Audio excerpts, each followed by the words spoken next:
Let me tell you exactly how this ends. The Avengers don't lose because they are weak. They lose because they never realize what game they are playing. And by the time they understand what Doom is building, the multiverse is already gone. And the scariest part, Doom isn't trying to destroy everything. He's trying to save it. So, everyone thinks Doomsday will be about invasion.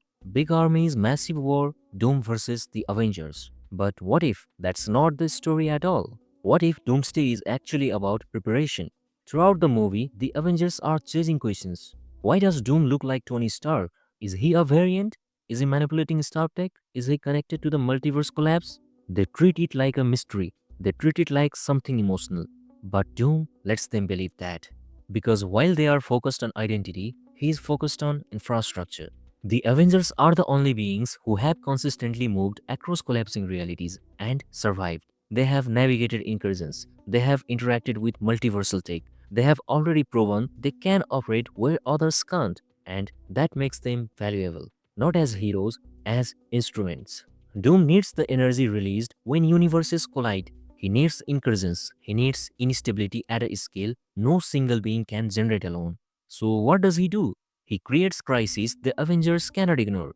Every time they jump realities to stop a collapse, they weaken the boundary between universes. Every time they save a timeline, they accelerate the chain reaction. They think they are preventing destruction, but they are mapping the multiverse for him, and they won't realize that until it's too late. Here is the twist about Doom looking like Tony. He's not a Tony variant. He is Victor Von Doom from a universe where Tony never sacrificed himself. In that world, Stark survived Endgame, and because he survived, he kept building, kept experimenting, kept trying to solve problems that were never meant to be solved. That universe didn't collapse because of evil, it collapsed because of overcorrection.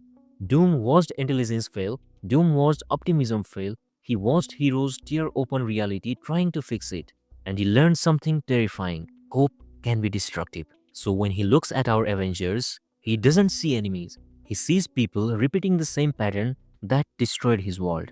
That's why he isn't chaotic. That's why he isn't emotional. That's why he's calm.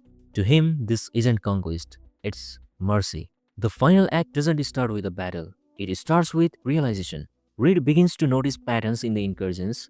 Strange senses something unnatural about the collapse. The Avengers slowly piece together that these events are not random. They were organized. The energy released from each dying universe hasn't vanished. It's been redirected, collected, stored.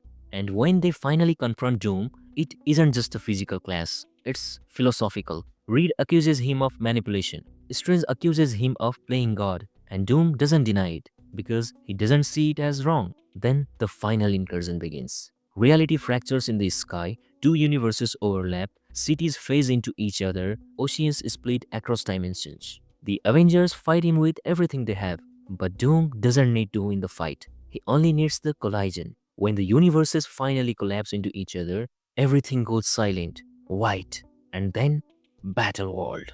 Then what happens in Secret Wars? So, in the 2015 Secret Wars comics, the multiverse dies, not partially, completely.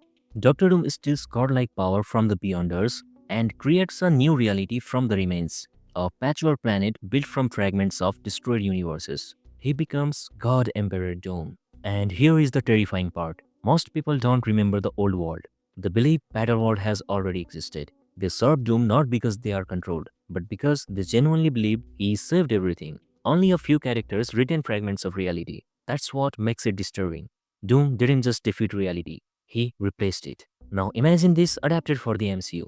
Battleworld opens with region stitched together from broken timelines. A territory ruled by mutants. A Hydra-dominated state. A world where Hydra won. A shattered Spider-Verse zone. A world where Thanos was never defeated. All functioning, all stable.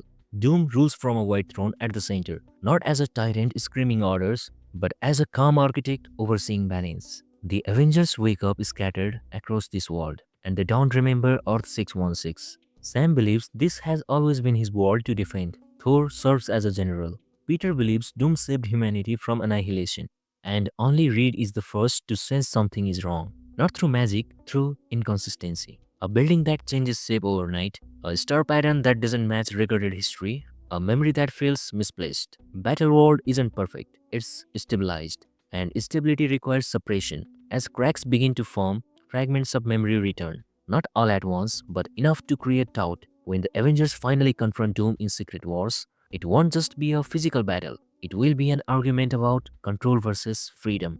Reed won't tell him he's evil. He will tell him he's afraid. Afraid that if heroes are allowed to keep choosing, they will keep breaking reality. In the comics, Reed eventually takes the power and restores the multiverse. In the MCU, it could be different. Maybe it requires all of them choosing uncertainty over control, choosing risk over stability, choosing freedom over perfection. And that choice weakens Doom, not because he's overpowered, but because he's alone in believing control is the only solution. So Battleworld fractures, universes separate like shattered glass reforming, reality reveals, and Doom stands in the collapsing center of it all. Not angry, not screaming, just disappointed. Because in his mind, he truly saved them.